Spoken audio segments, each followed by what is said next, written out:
好，我们今天来玩一下自由法国。粉丝要求是让我们玩这个36年开局的法国，然后投降，变成自由法国之后再消灭德国和苏联。乍一听，这条路线还是挺抽象的，因为我们需要投降之后再打回来。但是仔细一想，我们这个投降不一定是真的投降啊，我们也可以选择诈降。具体怎么诈降，只能说别急，待会儿演示给你看。说到这个自由法国，我倒觉得有点奇怪，难道我们现在这个法国还不够自由吗？如果还不够的话，我待会儿给你点一个自由放任啊，我们就真正的自由了。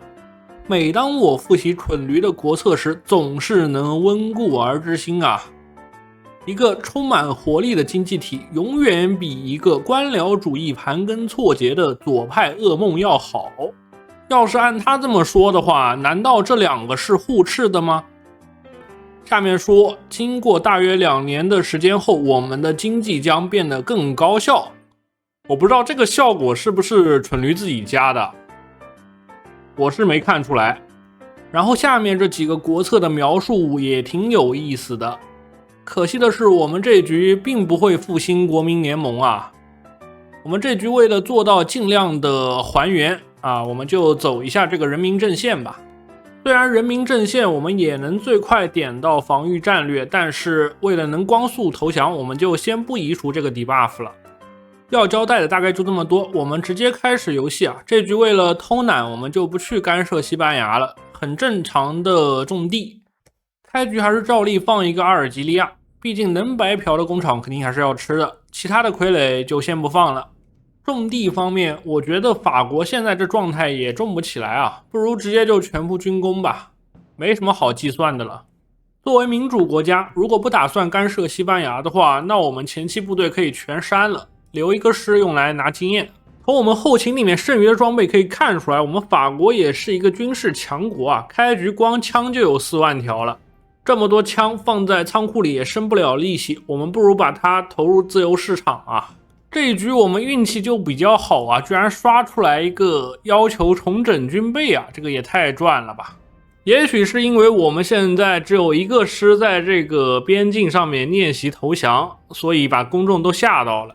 这种一师训练的技巧没什么好说的，已经讲过很多遍了，我们只要记住一有经验就改编啊，把我们这个步兵师改到最大为止。国策的话，既然不准备点防御战略，那下面的也不着急了，我们可以先把这些工厂拿到手啊，这个工厂还是挺多的。经过长久的训练，我们一个师的训练经验就顶上我们一个陆军顾问了，每天加 0.4 还是能涨不少的。通过点完了这一条线拿工厂的国策之后啊，我们这个工业已经飙升到81了，看来我们这个法国还是未来可期的。为了给校长派顾问，我们可以先把地还了，搞好关系的话，待会儿还可以再卖装备坑校长一笔。时间差不多了，就把这个部分动员给他开了。然后国策的话，接着走左边的，把2个科研槽给他开掉。看了一下阿尔及利亚已经把民工拿到手了，那我们可以赶紧点国策，把它给吞回来。坦克底盘好了之后，我们可以先把坦克造起来啊，毕竟我们前期造太多枪炮也没什么用，还是很简单的设计，等我们研究出2级维修年再给它加一个易维护。到了38年的年底，我们已经攒了1000多辆中坦了，接下来可以开始造我们的主力师了。为了加快速度，我们先造100个伊布师吧，伊布师待会儿直接转编制就行了。伊布师中挑出47个转成我们的训练师，然后剩下来的留一点做我们的填线啊。填线的话填一点点就可以了。很快就到了经典的开战时间，我们也是通过国策直接和英国结盟了。接下来我们要做的就是赶紧把这些训练中的部队拉到英国去训练啊。为了达成光速投降的目的，英国一拉我们，我们就进战争啊。不过我们这次可不是什么简单的投降啊，我们这次是诈降。具体怎么诈降，先别急，休息一会儿，待会儿演示给你看。前段时间我一直在考虑要不要买一个便于携带的 Win 系统掌机，这样就能随时随地的看存档了。然而看了很多款都不满意，现在市面上的掌机光从性价比来看都太低了，对于我们这些轻度游戏玩家还是很难接受的。相比之下 Steam Deck 倒是一个不错的选择，毕竟专门适配 Steam 平台，价格也是同类型掌机中偏低的。恰逢最近拼多多数码季大促，只要9.9元就有机会获得 Steam Deck 掌机。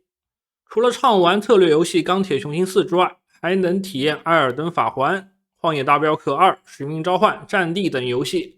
我这边也联合官方给兄弟们准备了福利，秒杀链接已经贴在视频下方和评论区置顶了，你们想要就直接点击抢购，链接还在就还有，大家赶紧试试吧。好，接下来给大家演示一下什么叫诈降啊。当德军发动进攻的时候，我们不做任何抵抗啊，把家里面能收起来的装备全部收起来。南线的田线是主要是用来挡意大利人的，可以先不用撤走啊。等德军部队行进到巴黎附近时，我们防守部队的任务就完成了，可以全部解散。然后就是把我们的装备全部发给我们的盟友啊，只要存在盟友的仓库里，我们战败之后装备就不会被分走啊。比较可惜的是，这个法国好像被锁了运输船了，就算我把运输船全发给盟友，依然是没有啊。接下来就是等德军拿下巴黎即可啊。我们现在手上一共48个师。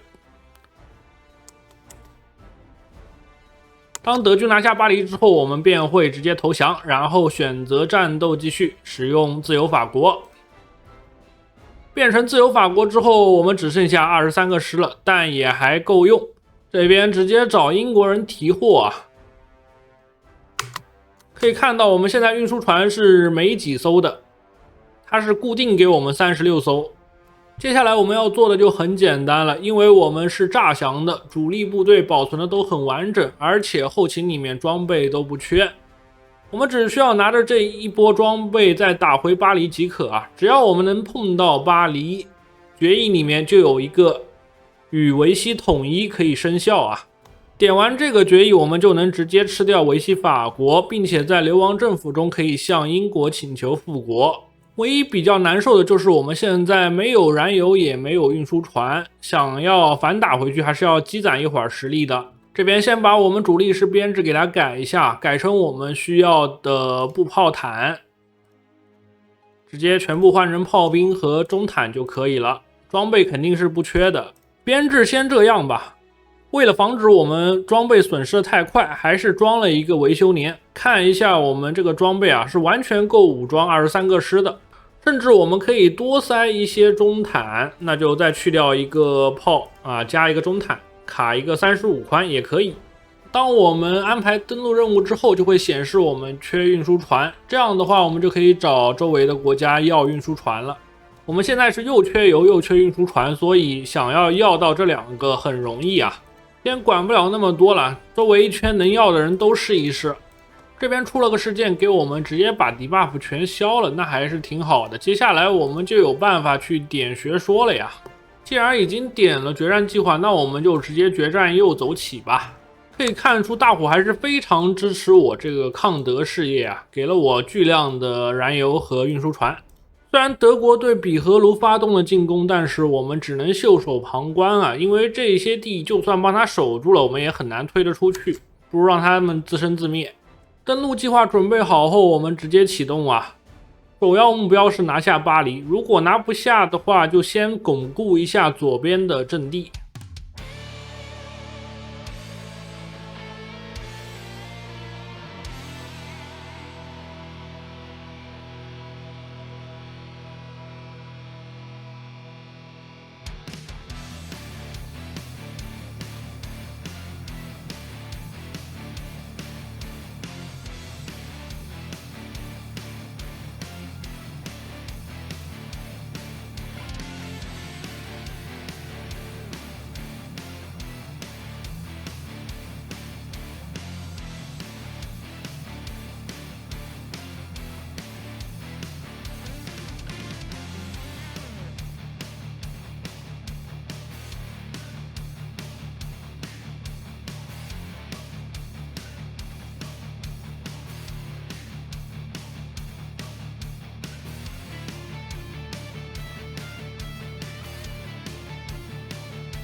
只能说这个比利时抵抗的时间还是太短，他再多撑1个月，我就能冲到巴黎了。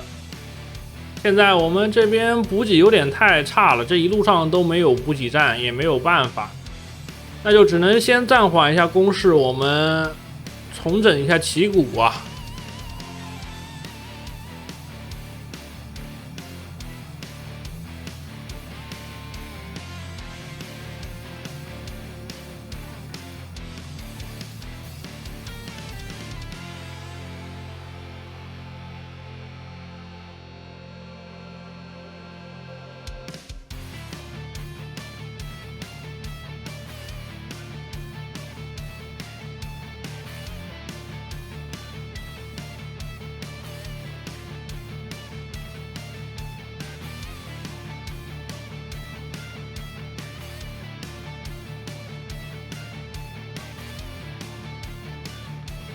消灭完左边的德军之后，我们再集结一波装甲师，看看有没有机会冲往巴黎啊！不行的话，我们再往下探一探。主要是这边都没有补给站，赶紧给戴高乐上一个装甲作战专家啊！我们现在装甲师几近无敌了。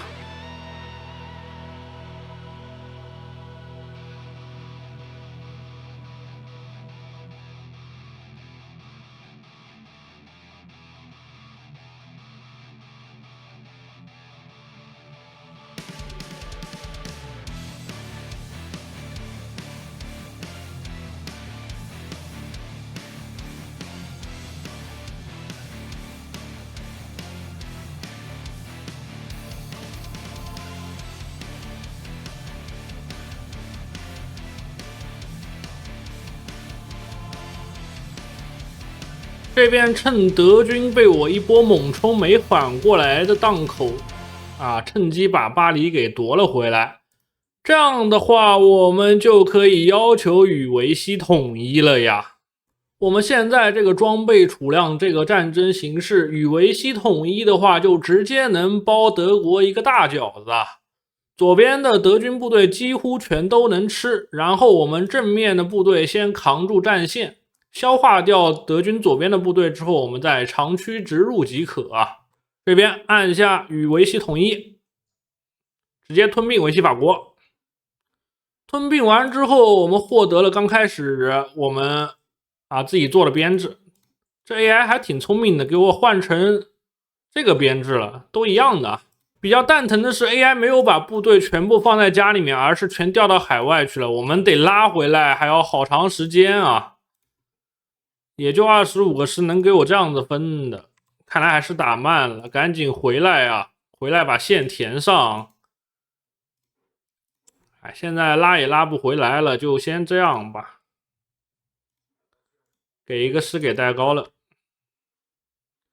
其余的部队家里面的先操作一下，把周围几个港口给他偷了先。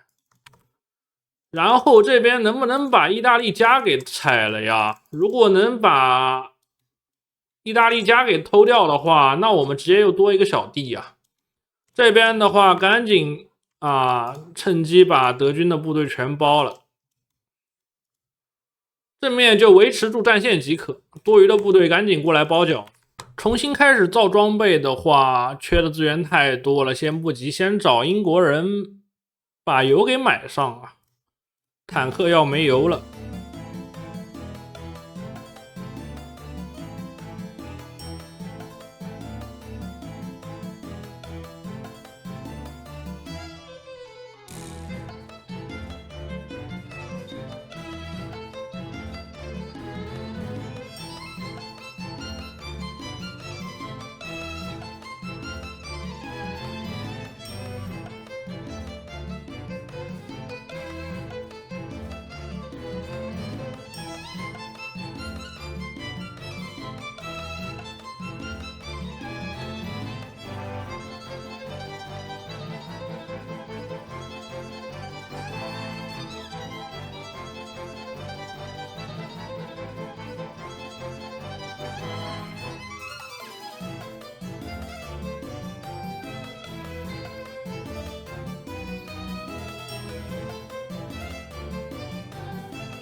打到这边，我们法国基本上已经光复了大半了，只要再往北边包个饺子，就能把德军正面全歼了。只能说我们这次诈降还是比较失败的，因为在我的预料之中，我们诈降是能骗杀掉德军一半部队的。然而现在的 AI 特别的灵敏啊，他一发现自己要被包围了，就直接全军坐船跑了。就算我装甲石开的再快，也没有赶上啊，只能截杀掉最后一点点。然后正面的部队也是撤得非常的灵活，只能说这个版本的 AI 强度确实变高了，没办法像以前一样以快取胜了。不管怎样，最终结果已然是板上钉钉啊！我们到现在损失了总共才2万人，已经消灭了德军50万部队了。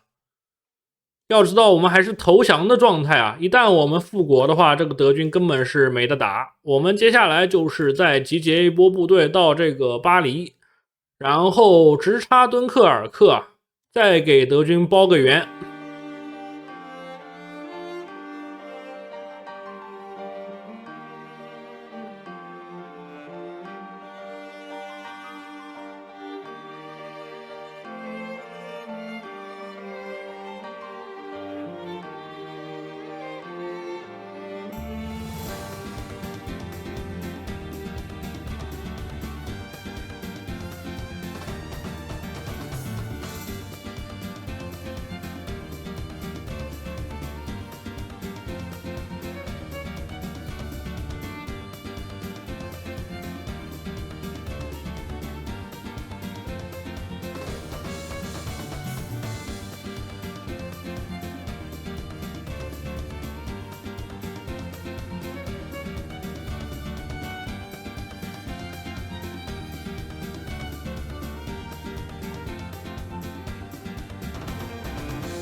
好，这局打到这边基本上已经大局已定了，德军正面的主力师几乎全被我包围歼灭掉了。